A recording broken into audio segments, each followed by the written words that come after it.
Hi hello नमस्कार मित्रमैत्रिणींनो, राणीज रेसिपीमध्ये तुमचं पुन्हा एकदा स्वागत. चला तर झटपट अशी टिफिन किंवा जेवणासाठी मस्त घेवड्याची भाजी बनवूया. आता श्रावण घेवडा वगैरे चालूच आहे श्रावणामध्ये, तर काय भाज्याच खायच्या असतात. मग काय करायचं, घेवडा मोडून घेतले आहे, लसूण कांद्याची परतून घेतलेला आहे आणि छानपैकी हळद मीठ हिंग टाकून मस्त घेवडा स्वच्छ मोडून वगैरे त्याचे मस्त दाणे वगैरे काढून घेतले आहेत. आता बघा घेवड्यामध्ये कीड वगैरे असते ते निवडून घ्यायचं छानपैकी आणि छानपैकी झाकण ठेवून त्याच्यावर वाफेवर शिजून द्यायचं. अगदी पाणी न टाकता वाफेवर शिजून द्यायचं. ताटावर पाणी ठेवायचं म्हणजे वाफेवर आपोआप शिजला तो.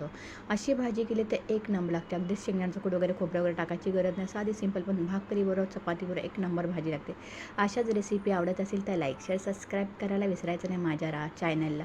राणीच रेसिपी चॅनल मी टिफिनच्या आयडिया रेसिपीच्या आयडिया छान छान अशा देत असते. फिशच्या आयडिया मस्त मस्त वेगवेगळ्या प्रकारचे फिशेस दाखवत असते. छान अशा शेतातल्या भाज्या दाखवत असते. आवडत असेल नक्कीच कमेंट करून सांगा. चला तर पुन्हा भेटू नेमका बघायला घेवड्याची भाजी कशी वाटली नक्कीच कमेंट करून सांगा. पुन्हा व्हिडिओ तोपर्यंत बाय बाय.